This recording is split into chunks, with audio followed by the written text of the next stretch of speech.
Welcome to the Camino Cafe Camino Chat, a new show where I hope to get together pilgrims to do what pilgrims love to do most, aside from walking, and that is talking about the Camino. I'm Lee Brennan, your host. I walked my first Camino in 2019, and since then, I don't know how many other Caminos I've walked or portions of Camino.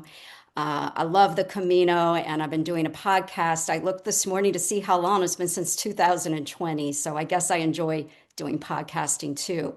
So today at our table, we have with us, I'll let them introduce themselves. So who do we have here with us today? Hi, I'm Shoshana Kerewsky. I live in the Pacific Northwest.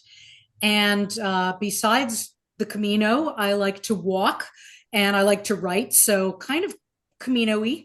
And I like to travel, but I have some new kittens. So I am paying attention to the new kittens right now.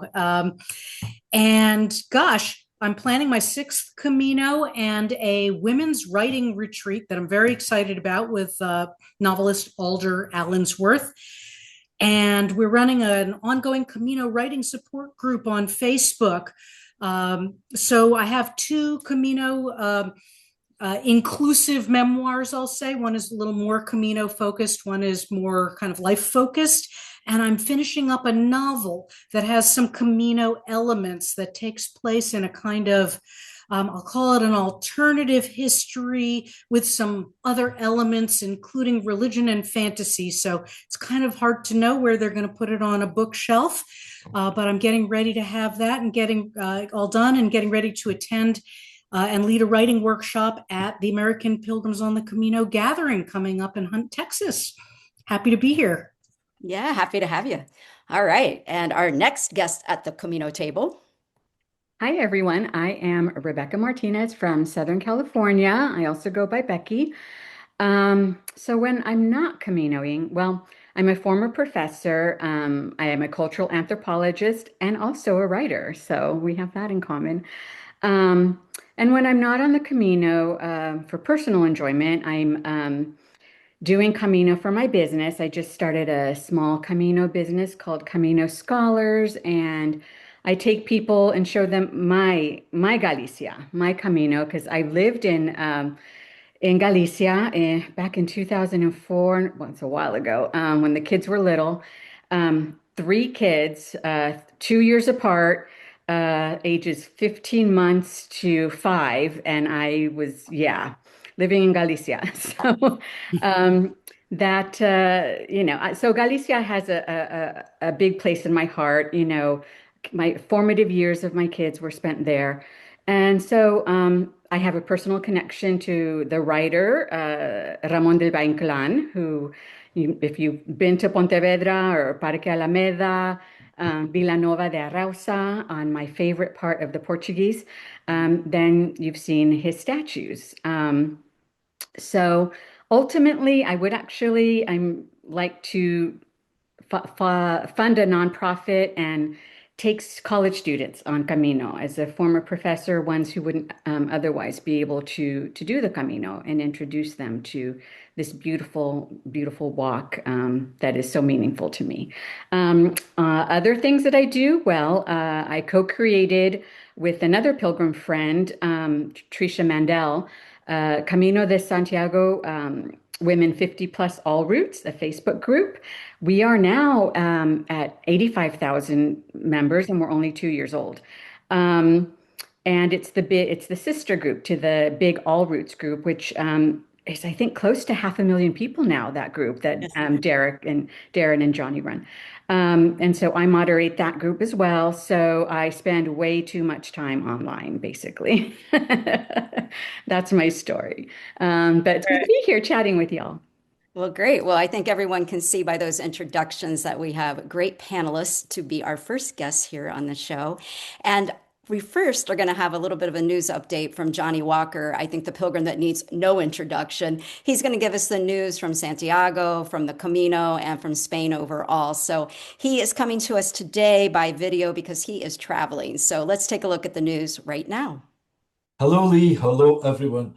This is John in a very rainy Santiago at the end of January 2026. As you know, in the wintertime, I go south, but it's raining down there as well. And I've come back to Santiago for a few days, and the weather's terrible, and everyone's wrapped up. You know, here in January, so far in January, 2,000 pilgrims have arrived and received the Compostela.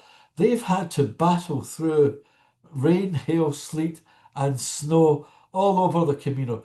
The weather generally in Spain has been very difficult at this time of the year, and so numbers are a bit down, but I'm sure compared to last year, but I'm sure they will come back up again. Storm Joseph, it brought snow to Santiago, which, which is historic. It's 15 years ago, the last time I remember snow being here in Santiago. And the other day, there was a storm here in Galicia, which they said was the worst ever.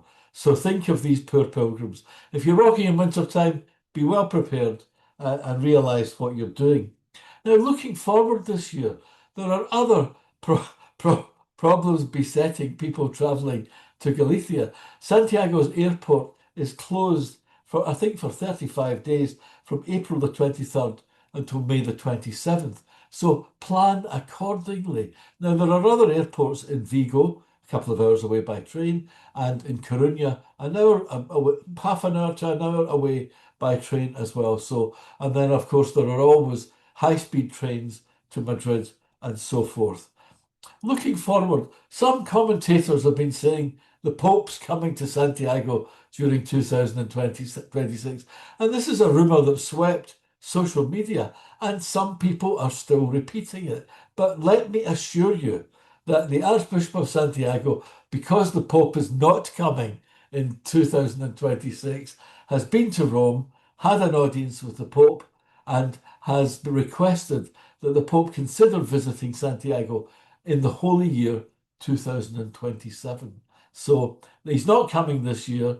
Everybody hopes he might come during the Holy Year next year, but nothing is yet confirmed. So ignore the rumours, and numbers will be high enough here in Santiago this year without the Pope coming. But if he comes next year, then numbers will soar. There's no doubt about that. Now, things to look forward to.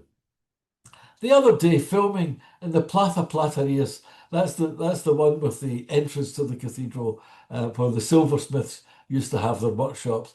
In the Plaza Platerías, Netflix were filming a brand new series called Lobo. Now, the date of broadcast is not yet confirmed, but they set up a medieval market, a facsimile of a medieval market in the Plaza Platerías, and filmed away. So we have that to look forward to. Now, if you're planning a Camino this year, buen Camino. If you're not, if you're an armchair pilgrim like me this year, then enjoy your memories of the Camino or Caminos to look forward to. Thank you very much. All the best, everyone. Thanks, Johnny, for that great report. And we are happy to hear about all the things going on in Spain.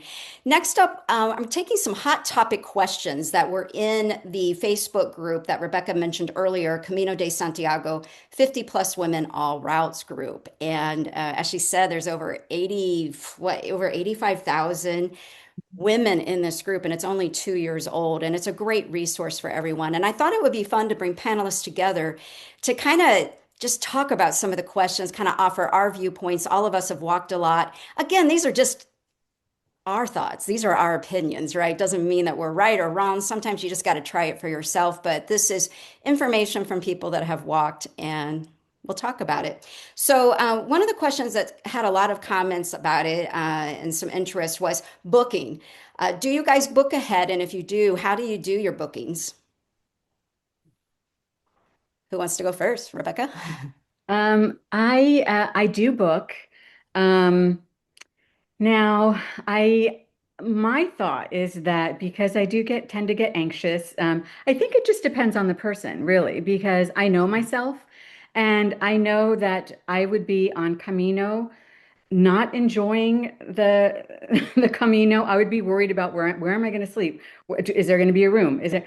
And I try my best not to do that, but it happens. So I do book. However, I will be doing the full Camino Frances end of September to October, and with my partner, and we have decided that we will book a little in the beginning and then see what happens. So, wish me luck. It's something I've wanted to try doing, and besides, I can't imagine booking the whole Frances. I think it would be way too much. Bless anyone who's done that.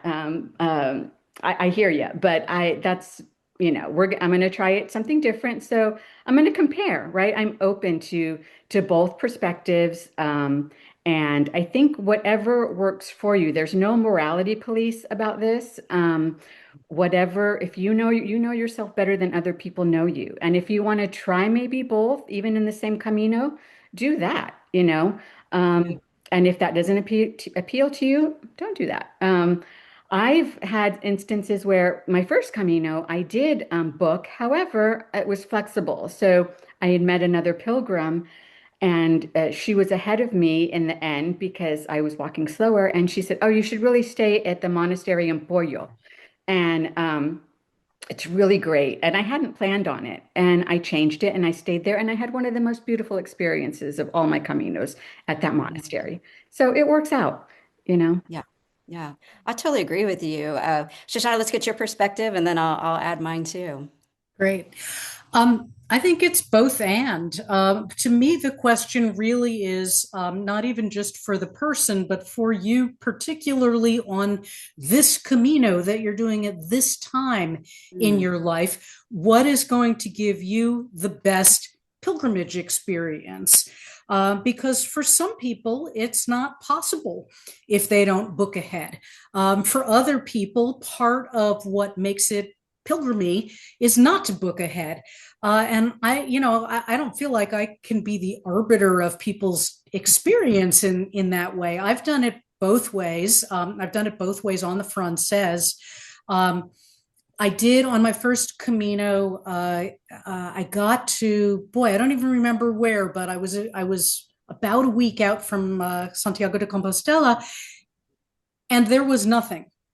Mhm. And there was nothing. There was really nothing. And I was at French hotels, that were not on the list I had, begging for a room or to sleep on the floor. And they were saying, "Oh, je suis désolé."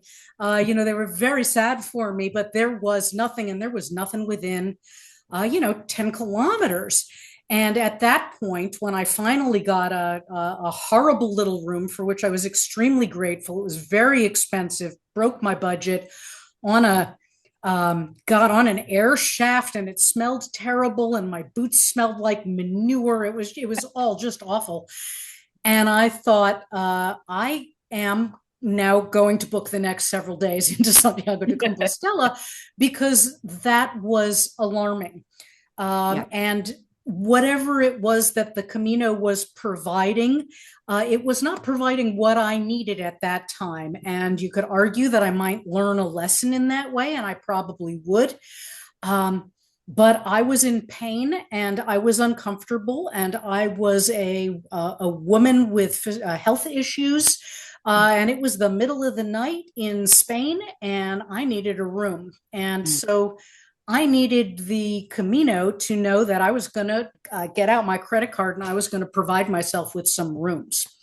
Um, that said, I would really love to walk maybe in one of the more off-season months. But I'm here to tell you, this was not shoulder season. This was that horrible hot heat wave, Mm. July, August of 2019. It was about 105 degrees Fahrenheit in some of the, at night at some of the places I was staying, and everything was just completely full.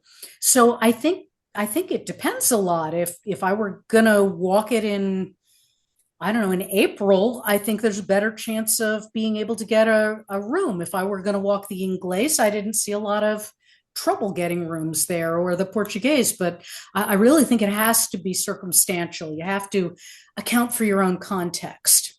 Yeah, yeah, I totally agree. I've had, well said, by the way, Shoshana. I liked a lot of the comments. I think I can remember back once on the Camino Frances, I had booked ahead quite a bit. And, because I'm also, I get very nervous and I want to know where I'm going to sleep and then I can just relax on my walk. But then I ended up making a bunch of friends and they were all staying at different places, sometimes different villages even. And so I felt like, oh, I wish I hadn't done that. So I feel like now, if it's a longer Camino, I tend to only want to book a few days ahead. But I totally agree with the situation where the time of the year, if you are walking at the busiest time, let's say September and October, the closer you get to Santiago, I think the chances are that it might be a little more crowded. I think in the middle of, way out before Leon or Burgos, probably don't have to be as worried because the Camino tends to get busier, right, as the route gets closer. So I think that comes into perspective. And then also I think what you said, Shoshana, about where you are in life, and what's going on with you and to listen to yourself. But I totally believe, and I was talking to a group of pilgrims yesterday who are getting ready to walk their first Camino, and they were rightly so, because I was very nervous too before my first one, about trying to book. But I feel very confident now on booking.com or, finding my place. I know what town I'm probably going to stay in. And then, 3 days out, I can book ahead. I think it's become so much easier than what it was, say, 10 years ago to book ahead. Is that your guys' perspective as well, that it's easier now? Well, because I've done some Caminos a couple times, I have now contact information for the places that I like to stay. So I Nice. will contact people on WhatsApp. However, because I also book so much on Booking, I'm at like the genius level Yes. 3, whatever. And I can get some good discounts on there. And I found that sometimes it's cheaper through Booking than even going the direct route with the same people because I have some perks. So Yeah. it's not always cheaper going directly with the hotel or albergue, private albergue. It just depends, and you should check out both. But there are lots of good resources on Gronzi and on all of these Facebook pages where you can have direct contact with the owners of these albergues, and you can contact them directly as well. So try both things, I would say. Yeah. And then I would just offer up too, try a variety of places to stay. I mean, Yeah. believe me, I love my bougie hotel every once in a while, but also there's something to be said for staying at a place with bunk beds, right? It's a whole different experience. And, maybe not every Camino you want to do that, or, it's kind of nice to have a variety, right? To kind of stay maybe at more simple places in the beginning or in the bunk beds, and then maybe when you're really feeling tired, you want a place where you have your own bathtub if you're lucky enough to find that kind of place. Mhm. So yeah, okay, well, let's move on. We had somebody that mentioned that a friend had canceled. They were getting ready to walk and then the friend canceled, and I think the question was kind of like, do I want to walk now by myself? And so, with the three of us, having walked probably a variety of caminos by ourselves and with others, what would you say to this person if you were at the cafe talking to them? Becky, you want to take that? No, you take that because I was lead on the other one. So I want Oh, to all hear right. what Well, you have to say on this too. that seems delightfully equitable. Thank you. I have really only walked by myself. I had a friend on my very first Camino. She came in and joined me in, gosh, where did she join me?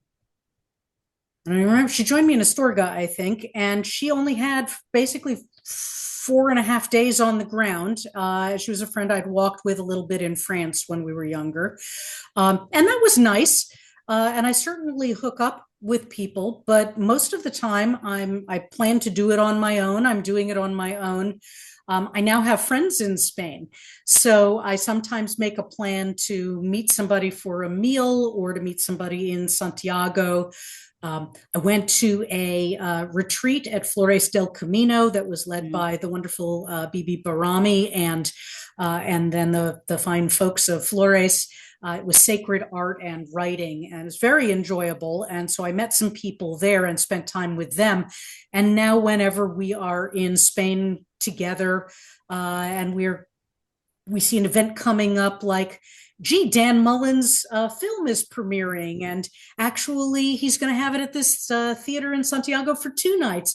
Then there are people that I hook up with, but I never make plans to walk with someone else. I've invited people, I'm open to it, but my advice would be, if you feel like you want the experience of what it's like to walk alone, knowing that if you become uncomfortable, you can get onto, say, Camigas or the 50 plus women or any of the other groups and say, is there someone who is willing to walk with me? You come to the woods and you wait at the edge of the woods and you say to the nice person with the headlamp, may I walk through the woods with you? I don't feel comfortable in there.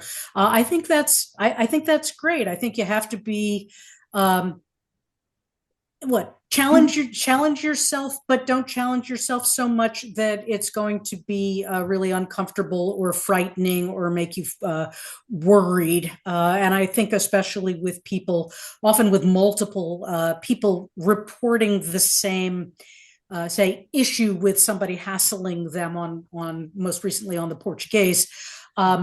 You want to pay attention to that, but you also don't want to let people scare you out of having your experience. I love walking on my own. I have tremendous conversations with people in many languages, including only gestures and, clinked tinto, and I am all for it. So I think if you can do it at all, just go for it.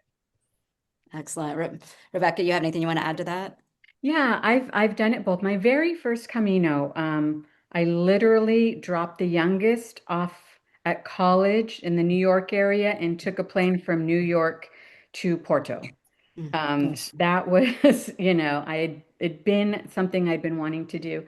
And I was frightened, but just because, and this is going to sound hilarious for someone who is guiding people now, my sense of direction is not the greatest. So, but this is what I do. I throw myself into something where I'm going to challenge myself, right? And I'm going to conquer it, full force if I can. So I chose the Portuguese, the litoral, because I said, well, at least I'll know the ocean's on my left side. Right. Literally said that to myself. I can't get lost. Well, except for when you're walking through Vigo, right? Because the signage, I was lost for a good hour trying to get into Vigo. I've learned it now, but hey, it happens. And then I invited my husband to come along and do a couple different caminos with me, and he's been doing them, and we have a great time too. Some people say, well, I've heard this where, like, if I walk alone, I meet more people, but if I'm walking with a friend or a partner, then I don't meet people. Right. I can see that. However, my husband is very extroverted, so we happen to attract groups. So we had these really big groups of people. I remember one time I put together a dinner on the Primitivo in a place that I already knew, and 20 pilgrims came, to this dinner, and it was fabulous. And then we had a anniversary dinner on the Camino, and Grandas de Salime, I think it was. And we invited all the pilgrims that we had met and bought them some champagne to have a toast on our anniversary. So, we've had those kind of experiences with each other, and I've had great experiences walking alone. And I would tell someone to, as Shoshana was saying, do some things that can mitigate those fears. Maybe, like me, you want to do a Camino where you think, hey, I have less of a chance of getting lost because I'm doing it this way, but don't let it stop you, because there are ways to mitigate. And again, you were talking about those incidents that happened on the Camino Portugués. Well, I was walking with my husband, and we heard a personal alarm go off, like one of those birdies. And then we saw a woman. We couldn't she just ran right past us. And it turns out that somebody had exposed themselves to her. And we heard the story later, but she was able to find pilgrims to walk with, and she continued her walk. Um, so, there are these possibilities, but you can do things to prepare. I mean, I carry a whistle, or actually, it's built into my backpack. Um, I am trying to look at my environment around me. And again, as women, unfortunately, this is nothing new to us. This happens to No. us in all environments. So it's part of, living life in a certain body. And the Camino is tranquil. I feel most tranquil on the Camino. Yes. Um, so it's not that, but just having information is helpful. I don't like that people suppress these stories because we don't want to hear anything negative about the Camino, because it's just information. I don't see anything wrong with having information and being able to plan with that information. We should all have access to that. Doesn't stop me. I will continue to walk solo. I love my alone time and being in nature. I find it so healing. It's a spiritual experience for me. And yeah, that's exactly what I would say. Yeah. Wow. Well said by both of you. Yeah, I think in my perspective, I always think about when I'm trying to decide if I'm going to walk with someone or not. If I'm walking the Camino Frances, I say you never walk alone. I feel like there's always somebody right ahead of me, always somebody usually behind me. If I'm having a day where maybe I feel a little more nervous or something, I'm just more aware. And maybe when I talk to people at the coffee shop, I make sure that I meet them and I know they're either kind of behind me or in front of me. And that just always kind of relaxes me. I have to say, I feel safer in Spain walking than I do in the US. Mhm. But yet I'm always still aware, and I do like having my poles with me and my whistle and all those things. So I think that is very important. I find that I tend to prefer to walk by myself because there have been times when I've walked with people and it seems like we talk so much that the day can end and I think, did we even walk the Camino today? Where we talked so much, and I'm very extroverted, so that's easy for me to have happen. And so I do think that if you're walking with somebody else, if you're not extroverted, you may have to kind of go against your grain to meet other people at cafes. Or if you are walking with another person or with a group and you see somebody at a cafe sitting alone, they might enjoy being able to come and sit with you. So there's opportunities to kind of be more extroverted or be more introverted. When I walked with my dad on the Portuguese, I was laughing, Rebecca, because he's more extroverted than I am. And we would every day end up with a group, And he finally one day told me, can you please stop talking to other people? Because like we just keep meeting so many people and our lunches are getting so big.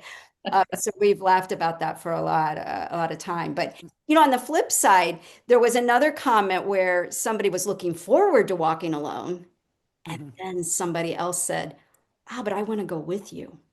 Mhm. And it put this person in a tough situation to say, what do I do? I wanted to walk by myself. So, what would you tell someone who's been planning this solo walk? Now they've got a best friend, a spouse, or an older uh, child or whatever that wants to walk with them, but they don't want to do it. What would you tell them?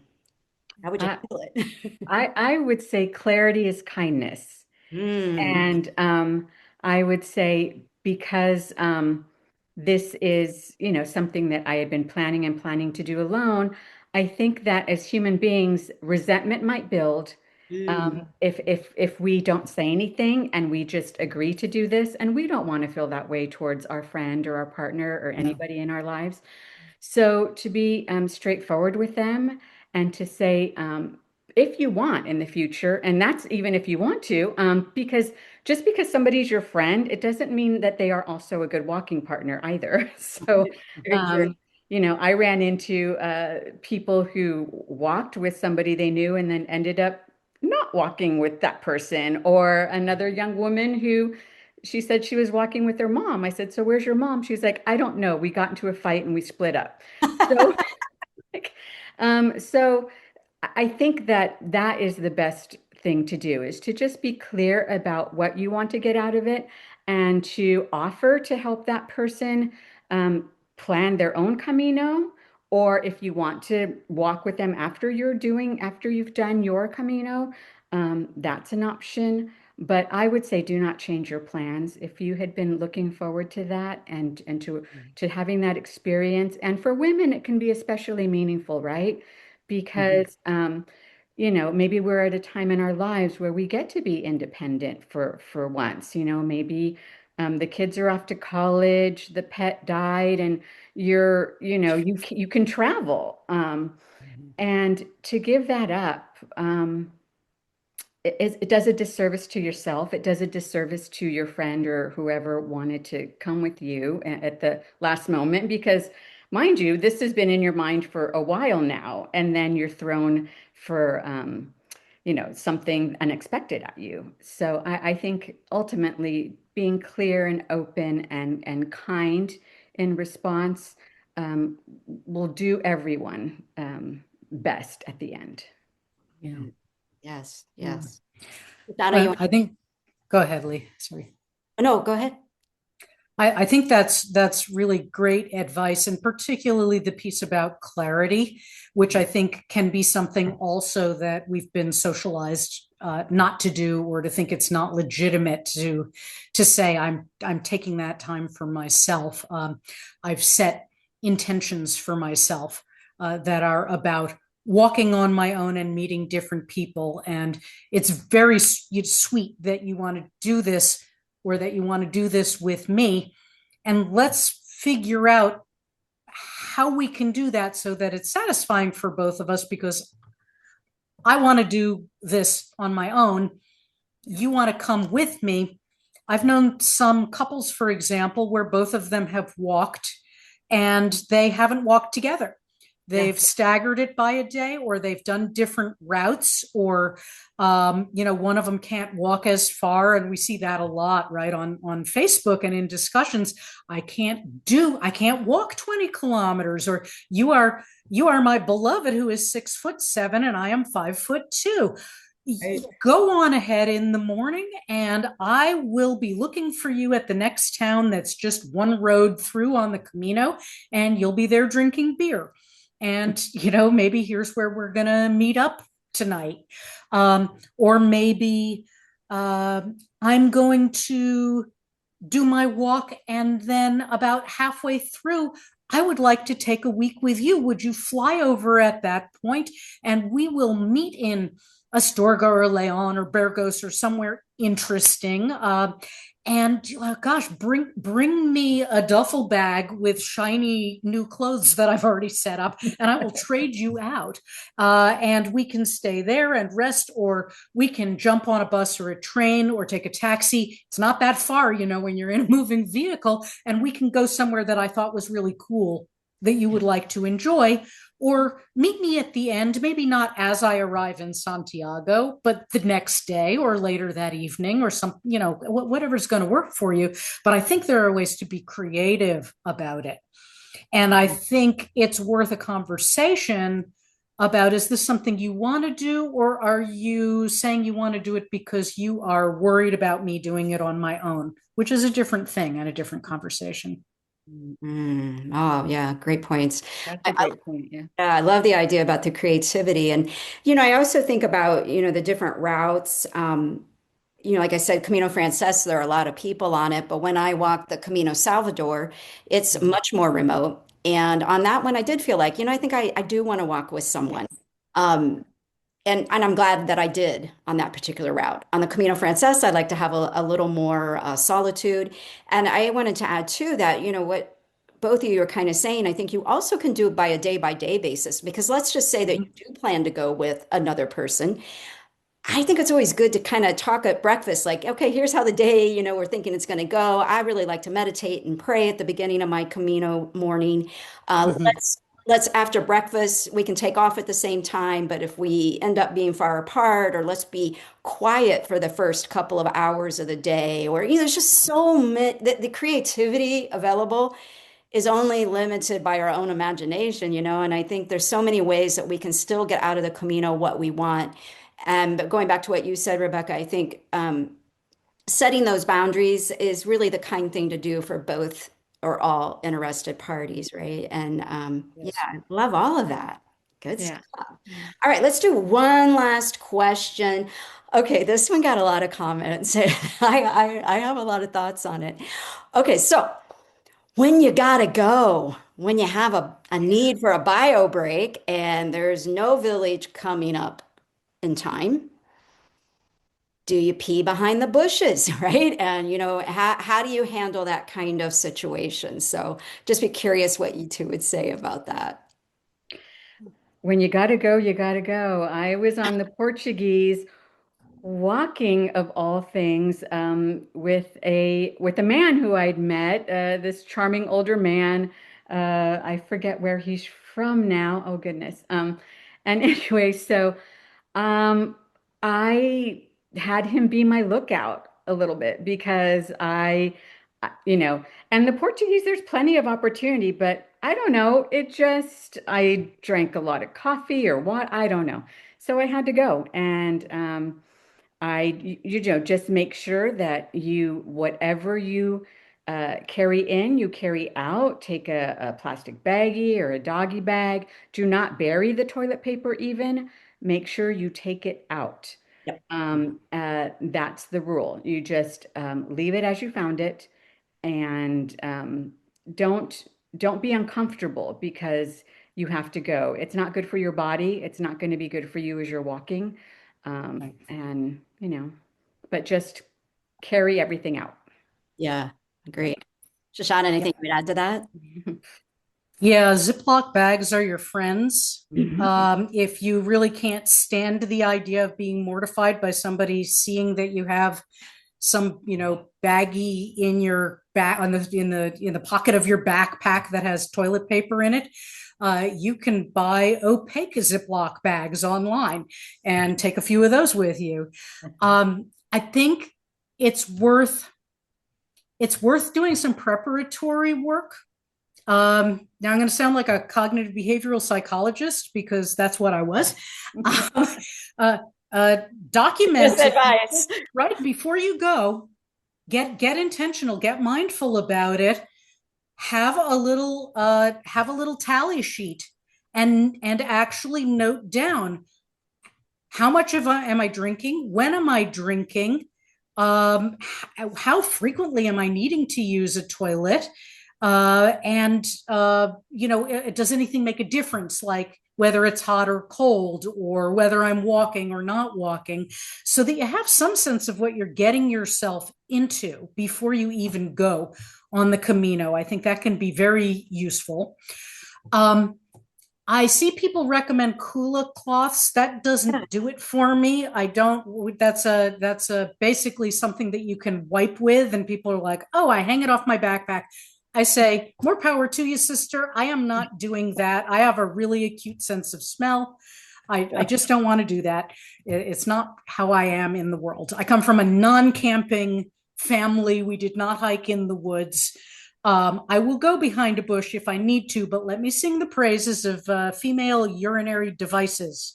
And I have one. I got it when I was taking undergraduates to a work study in a little batey, a little village in the Dominican Republic. We were going to be doing construction for a week. And I thought, I am a lady of a certain age, and we are going to be out in a field, and there are just not toilets out there building stuff. And so I got a little female urinary device, which is basically something that you pee into that channels your urine so that you don't have to drop your pants all the way. Because I didn't feel like doing that in the middle of another country in a field where there wasn't shrubbery. And I was really glad I had it. And it was a great conversation topic with all of the guys on the construction crew. They found this just fascinating. The women were very interested, and that can be helpful if you just don't feel comfortable going behind the bush and squatting. That said, I'm really careful about, and I didn't used to be. I think you gotta go use the toilet when you think of it. just as you need to drink water on the Camino or any hike when you think of it, use the toilet. Don't be saying to yourself, oh, well, I'm still walking. I don't want to slow down. Oh, look at that bar. There's a line for coffee. There's a line for the toilet. I can't possibly spare 15 or 20 minutes out of my whole day because I've got to race to the albergue to, throw my backpack down in the line and get a bunk bed. I really think you got to stop and pee. Even if you don't think you do, you'll probably be glad when you're out in the middle of a field somewhere and you think, I have urinary shyness and I just can't do this. And there is no bush to hide behind and I don't know what to do. Yeah.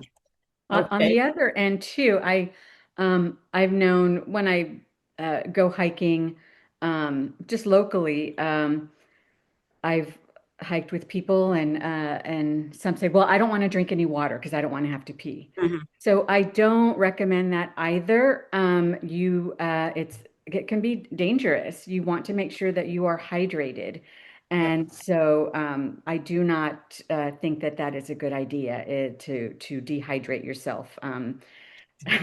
See, water. Hydrate. Time to hydrate. Yeah, yeah. So be mindful of that too, Mm-hmm.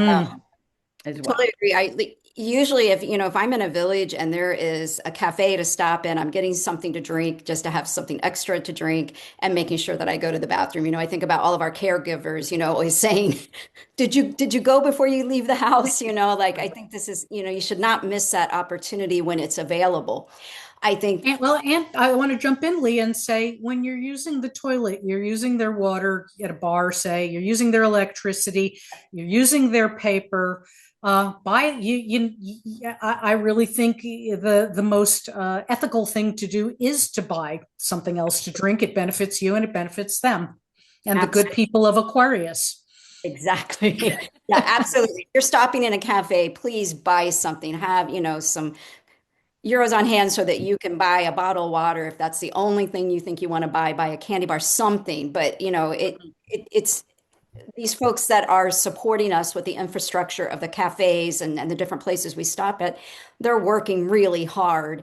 And it doesn't serve anyone on the Camino to go into one of these places and use their facilities and not help them stay in business. So that is very critical. So thanks for bringing that up.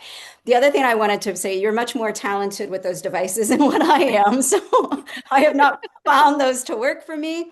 But one thing that works for me is I always make sure I have a long sleeve t-shirt or another layer that I can tie around my waist for a little more privacy when I'm not walking with somebody that can, spot for me. And with having friends that live along the Camino routes, I just remind you that please don't pee in their driveway. Please don't go in their yard, like try to find the most private place that is not interfering with their lives because they live Mhm. there, and I've had friends that have had um, bags left, toilet paper left in their mailbox and different things. Ugh. Which, we know that's not you watching that's doing that, but just to remember that people actually do live along these routes and, they're living their best lives. And of course, they don't want to have those things happening out in their yards. So I try to keep that in mind. And the last thing that I will add, I will not say the person, but, I've walked with someone, a lot of people say, well, I'm not going to go. I'm not going to go on the side of the route. And I don't know how they do it because that doesn't work for me. But I've had people that have had emergency restroom situations because of food poisoning. And, I think it's always good to have some toilet paper with you and bags with you because you never know You what's going don't know. to happen. And those bags have come in handy in many different ways for me. But things can happen. And sometimes you're far away from a village. So try to be prepared with that. Were you going to add something else, Rebecca? No, I was just going to say I've seen a lot more of those signs, like do not pee here. And also, do not take your boots off in a cafe and start playing with your feet at the table, please. Mm. I know, I know that you want to have your feet breathe and you may want to change your socks, but pick a more private spot, maybe outside of that cafe on a log somewhere. Do not do that. I've seen a lot more of those signs too. And quite frankly, when I see it, It's disgusting. And people are literally playing with their feet and then like touching their food. And no, don't do that. Kind of Please. like you can get into a mindset, I think, when we're walking, particularly a long Camino, right? Like you just start you're forgetting just basic ways that we would live normally, because Mhm. everyone around us is a pilgrim and, like people doctoring their blisters in a cafe, like we would probably never do that at home, but we kind of forget where we are, So that's a great reminder. Okay, well, we'll stick with that for the questions from the group. I tell you what, we're going to move on to a tip, a trick, or something you wish you had known the very first time you walked, something you'd want a first time walker to not have to repeat the same maybe mistake or to be kind of ahead of the game than maybe what you were when you first walked. Do you guys have anything you'd want to say for that? Hmm. For me, I think I'll circle back to it a little bit because I mentioned it, and I think it's walk at your own pace. Mhm. Because I think I had this in my head about the Camino family, and I'm going to meet people and I want to keep up with them. And I ended up walking with the second day, a lovely woman, 15 to 20 years my junior. And she's actually the one who uh, gave me some tips later on through WhatsApp about staying at the monastery in Pollo. And I tried to keep up with her, and I was walking fast, and I ended up with blisters um, because I didn't want to stop, and it had been raining and changed my socks. Mm. And I didn't want to have her waiting for me, and I also hurt my leg a bit with that. I had a tight hamstring, which became a problem later on. So I think walk at your own pace, really. I know that we want to keep up with people sometimes, and especially if we're having a great time, but you can connect with them through WhatsApp. You can maybe meet them later on up ahead in the town, or if there's that much of a connection, you can even taxi and taxi back. I had a beautiful young woman who ended up walking, and she was walking slower than we were actually. And she's like, can I take a taxi and just meet you for lunch? And I'm a taxi back. I said, sure, that's fabulous. And there are, as Shoshana was saying, creative ways to do things along the Camino where you're not disconnecting if you don't want to, where if you want to meet up with people, there are ways to do that without hurting yourself and staying true to the Camino that you want to have as well. Yeah. Great advice. I have heard of a lot of people hurting themselves because they want to keep up with the group and Mhm. walking faster than them, and that is really tough. Okay, Shoshana. Yeah.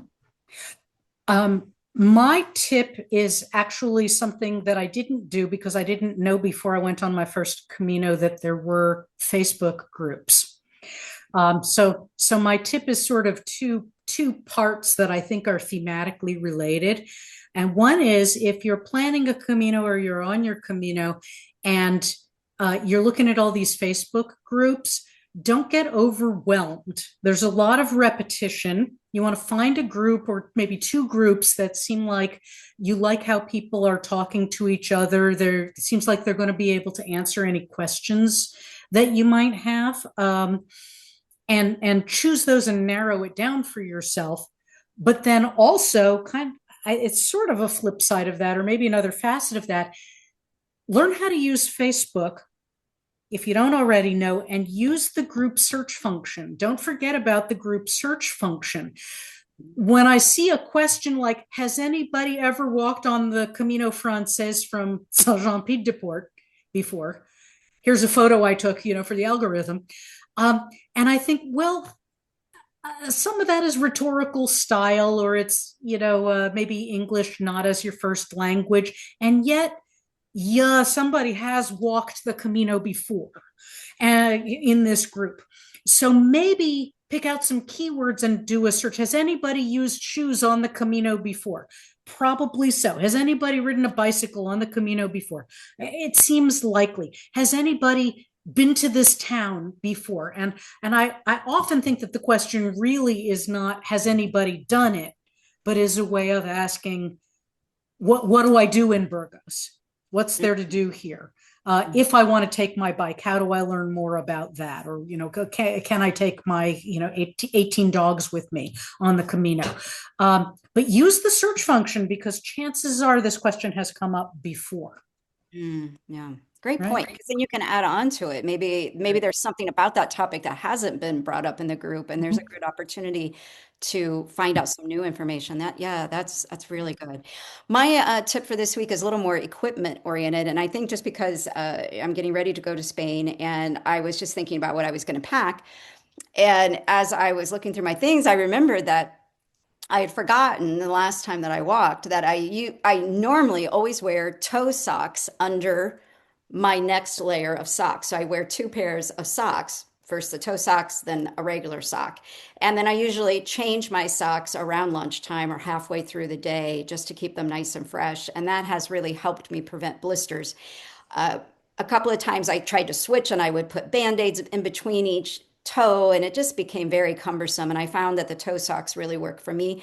May not work for you, but they work for me. So I'm throwing it out if it's something that you would want to try. So our last, we're going to end with, I wanted to give everyone, because I always feel like I put people on the hot seat in the podcast, right? And I'm always asking all the questions. So I want to give the brave people that come to the table a chance to ask us a question. So Shoshana, do you have a question for us that you'd like us to answer? We I know what do. they are, so here we go. I do. So, you know how on the Camino you can get really involved in whether you're just sort of sprinting along or trudging or making your kilometers or getting to the next place, getting to Santiago de Compostela. What's something that each of you has done on a Camino that happened on the Camino? It may have been something in a town, might have been something nearby, but what's a non-Camino thing you did that really enhanced your experience while you were walking the Camino? Okay. Do you want me to go first, or you want to go, Rebecca? Oh, let me give that a thought for a second. Can I mention the winery? I'm not going to stop you. Yeah, finding an open winery that can give you a tour. It's great. Yeah. Fantastic. Make sure you're almost, hopefully, to where you're going to be for the rest of the day, and don't overdo it, and drink plenty of water while you're having your little sips. Nice. Yeah. One of mine is I had probably walked, gosh, I don't even know how many Caminos. And I always had this like rule in my mind that when we would come to like a water source, whether it be the ocean or a really lovely creek, that I would see a lot of pilgrims would take off their shoes and they would get their feet wet and, just love doing that. And I would think to myself, that's insane. Like you're going to get a blister after that, and I was always so worried about it. And so one time, finally, it was a blistering hot day out, and I was with some other pilgrims, and I was like, yeah, I'm going to do it. And you guys, I stepped into that water, and it was like I had stepped into heaven.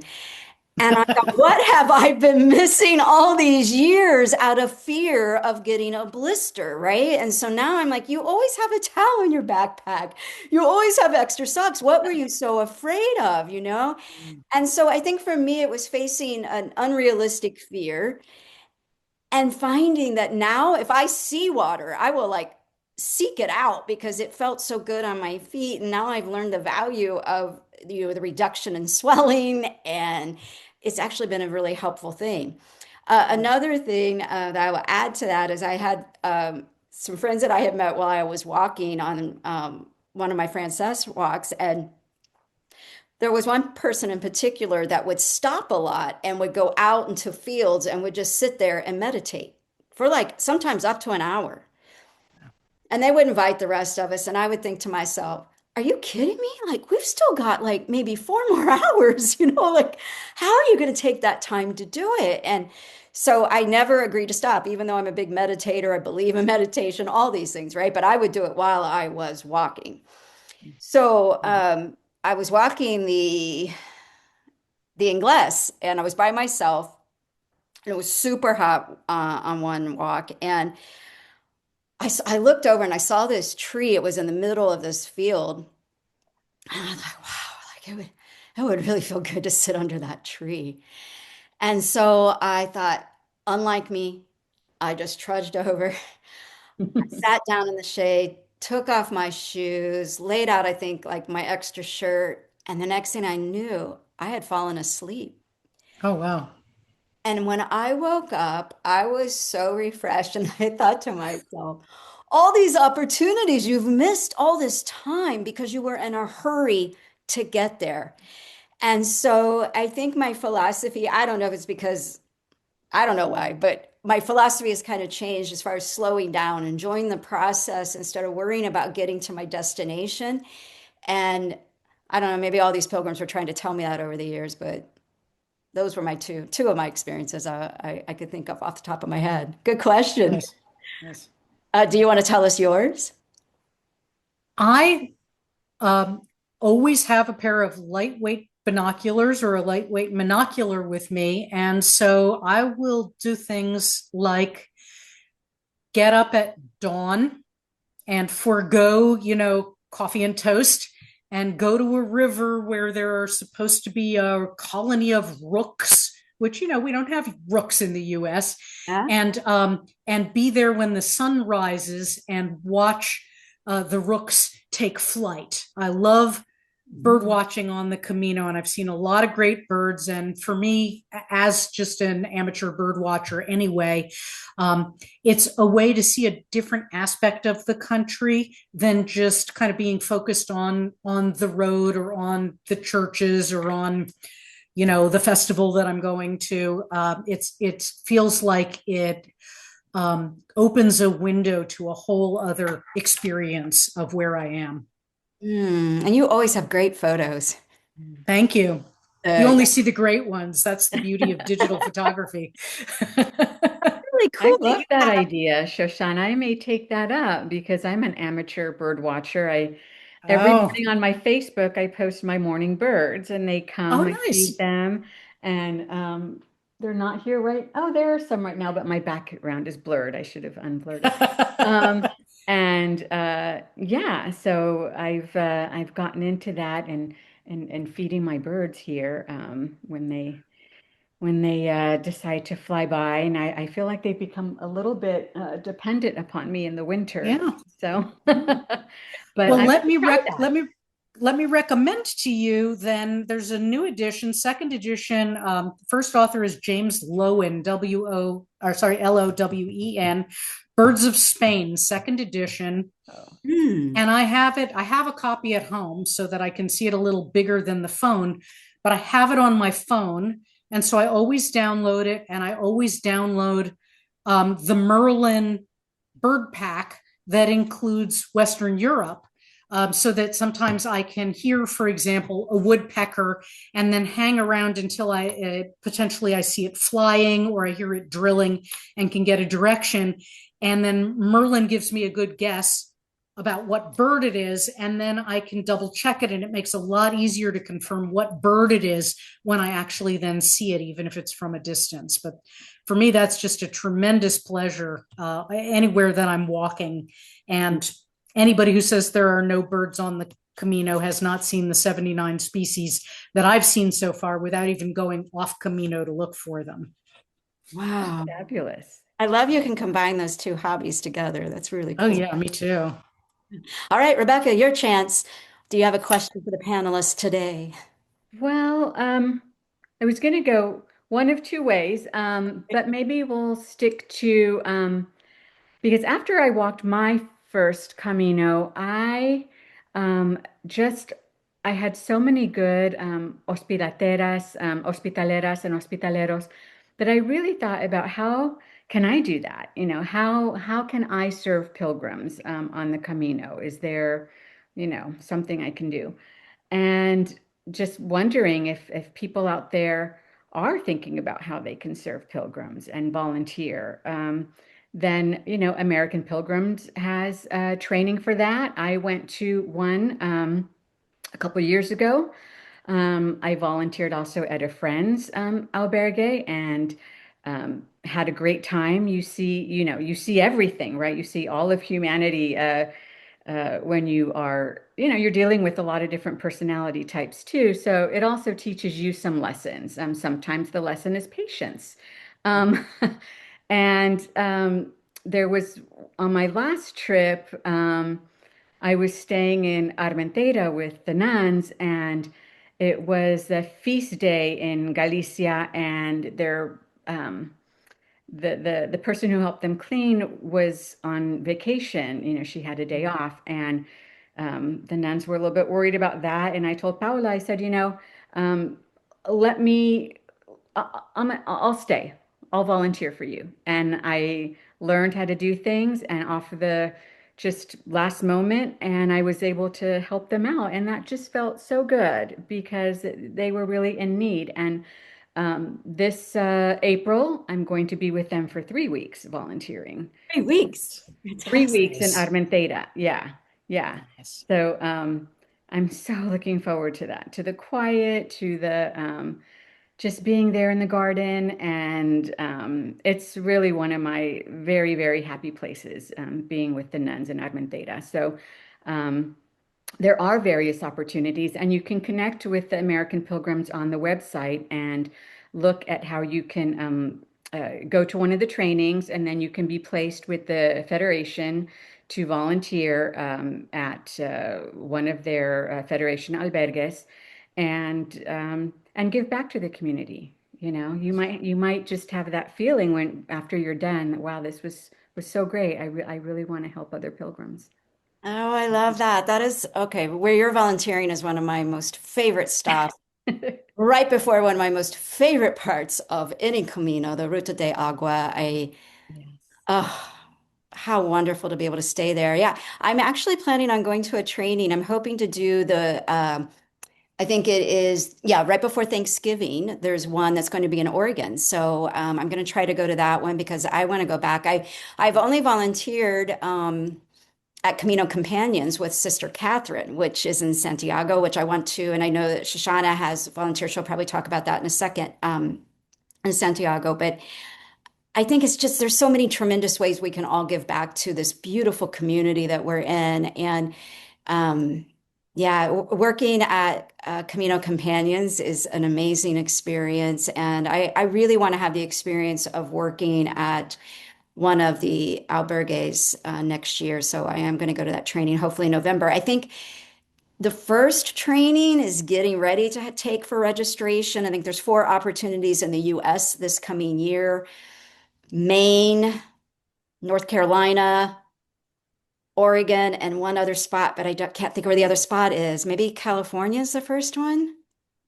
It'll be on the American Pilgrims Yeah, website. it'll be on their website. Yeah. Yeah, but yeah, great topic to bring up. I can't believe you're going to be there for 3 weeks. Amazing. That's great. China, do you want to add anything to that?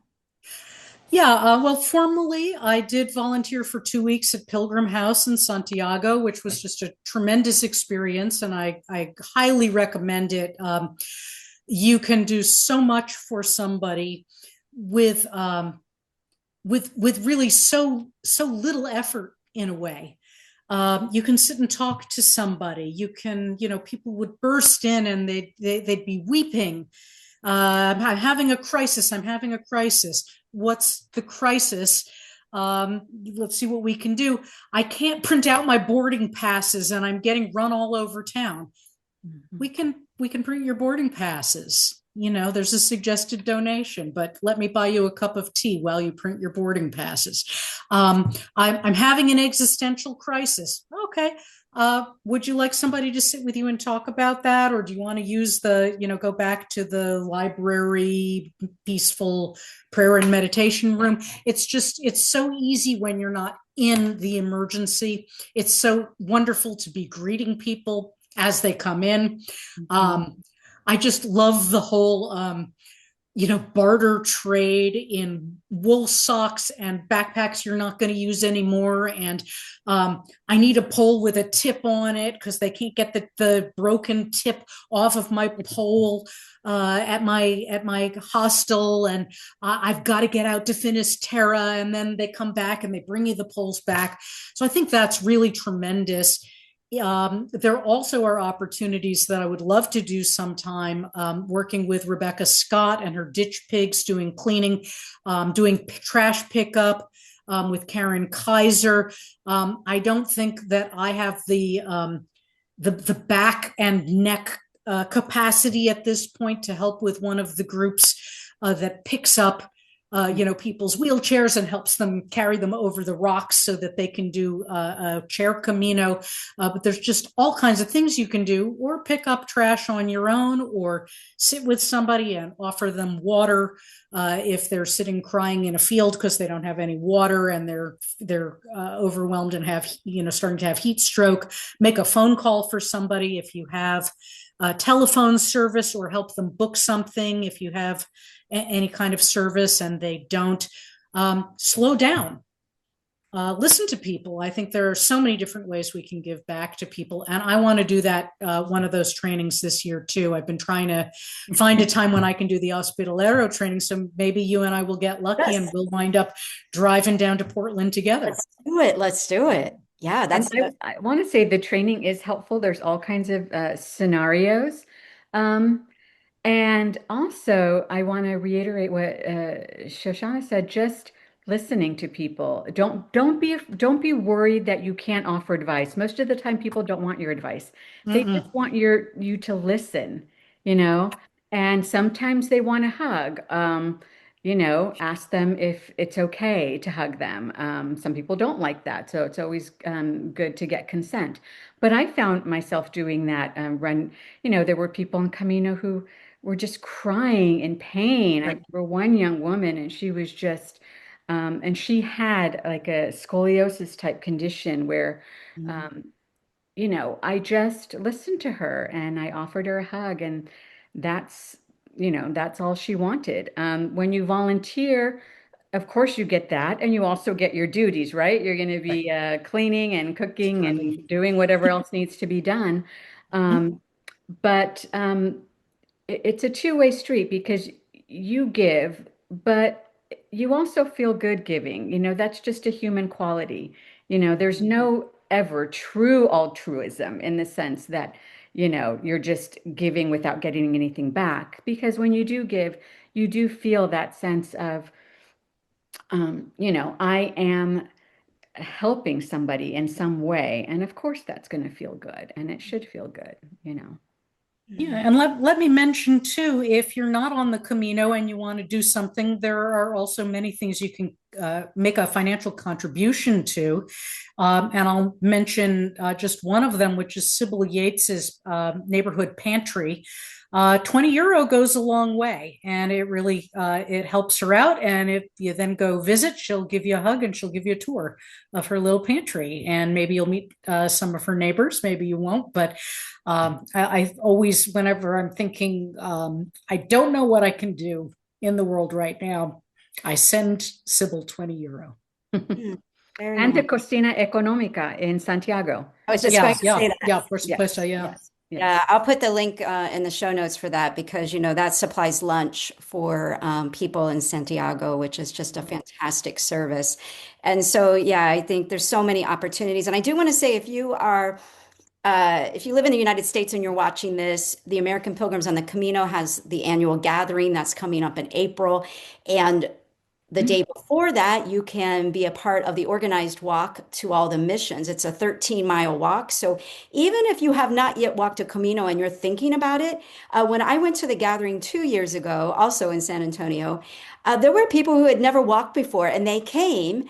And it was so beautiful because they got to meet and be a part of a Camino family before they ever stepped foot in Spain. And I was like, wow, that was so courageous of them, and how cool. And some of them are coming back this year that were there 2 years ago. So if you are watching this and you're like, I don't know about doing this, I think if you come to the gathering, it is such a tremendous experience, and you'll be able to walk the Missions Camino, which would be a great experience. So check out the American Pilgrims on the Camino. I'll put the show link in the post notes, as well as some of the other things that we just talked about. You know what? We were going to do a short show, and that never happens because, No. but I got to say, when you have two pilgrims, like the two pilgrims that are here today, I think I could talk to you guys all day about so many pilgrim things. So I hope you guys will come back and talk again. If there's anything that we've talked about today that you want more information on, you can put it in the post notes, as well as if you want to comment on some of the other things we talked about. Again, we're just pilgrims. These are our opinions. If you want to know about the Camino, the best thing you can do, walk, right? You learn by walking and by trial and error. And, I always say to everyone, if I could do it, if I could do this, anyone can make their way to Spain and walk a Camino.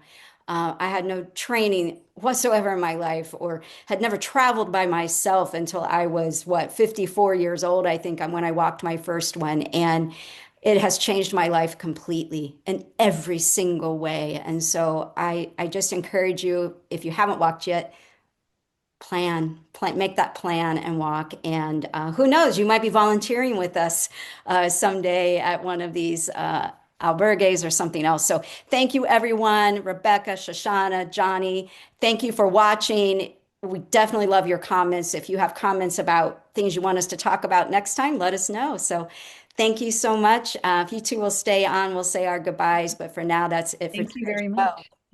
Bye, everyone. See you on the trail, I hope. Buen camino. Buen camino.